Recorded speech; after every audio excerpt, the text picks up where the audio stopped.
Hello everyone and welcome to another quick video on money matters, and today we are discussing the Namibian's government decision to revoke visa exemption for over 30 countries.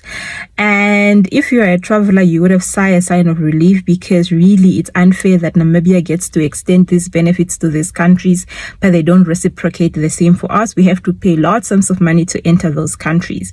And if you're not a traveler, there's sort of like three ways you can travel. You can travel with your national ID documents, like the likes of going to Botswana, or you can travel with your passport. No additional permits are required, like the likes of going to South Africa for us as Namibian, or you can travel where a visa is required. A visa is simply a sticker that they get to place in your passport, and you present that at point of entry, and it can cost a lot of money. For many countries, there are embassies in Namibia, but for other countries, you have to actually travel to the likes of South Africa, where you have to pay for your flight tickets to get there, you have to pay for your accommodation, you have to pay for the actual visa cost, your food, etc. So it can really cost a lot of money. So this is where the whole big deal is coming from. So it's unfair that Namibia gets to extend these benefits to those countries, but they aren't doing the same to us.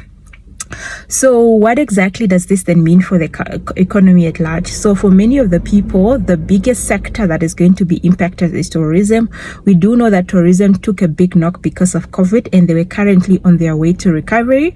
We saw NWR posting massive profit over the last couple of months. So this was actually a sign that the sector was recovering. So this rule really is going to impact the flow of tourists to the country, because you have then people that were on vessels that were probably expecting to dock in Namibia because Namibia didn't require a visa from those countries. It could also mean that those visitors are then not eligible if the vessels get here and the visa exemption status is revoked. You may also have tourist companies expecting, travel agencies expecting cancellation, especially for budget travelers.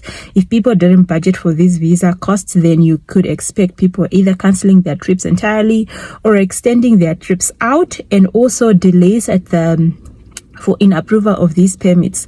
Yes, we can plan, but unfortunately some of the countries, their visa applications take long and there's long queues.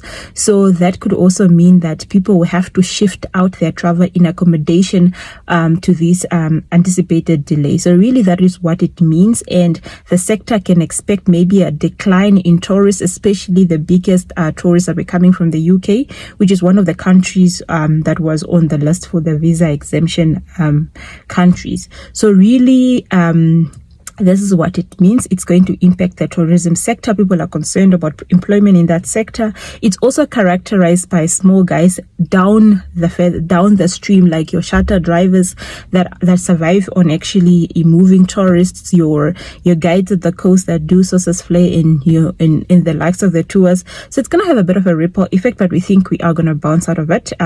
It is like with any change, it's uncomfortable, but I believe that if a country wants the visa exemption, it should actually reciprocate the same. Until next time, it's goodbye. And if this is the type of content you find value in, please consider subscribing so you get notified every time we release new videos. Currently, we are going to continue focusing on these short clips and bringing them as and when they come.